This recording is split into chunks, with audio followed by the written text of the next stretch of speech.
உலக புகழ்பெற்ற சுற்றுலா தலமான கன்னியாகுமரி தற்போது குப்பை கூடாரமாக மாறி வருவதாக சுற்றுலா பயணிகள் வேதனை தெரிவிக்கின்றனர்.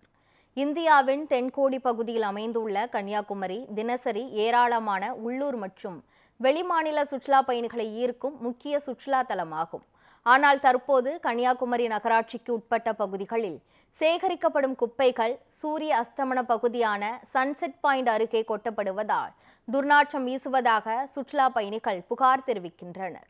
மழைக்காலங்களில் குப்பைகள் நீரில் கலந்து நோய் தொற்று அபாயத்தை ஏற்படுத்தும் நிலை உருவாகி வருவதாகவும் அவர்கள் தெரிவித்தனர்.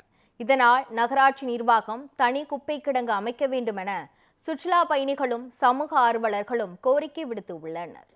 இப்போ கன்னியாகுமரி நகரசபைக்கு உட்பட்ட இது பல வருஷமாக கொட்டிக்கிட்டே இருக்காங்க. நான் இந்த பக்கத்தில் உள்ள ஆஞ்சநேயர் கோயிலில் வேலை பார்த்துட்டு இருக்கேன். இது பேட் ஸ்மெல் அடிச்சுக்கிட்டே இருக்குது. இது பக்கத்தில் ஐஸ்வரா வேலை நடந்துகிட்டு இருக்கு. அவங்களும் கஷ்டப்பட்டு தான் இருக்காங்க. இந்த இடம் சுற்றுலாத்தலம்.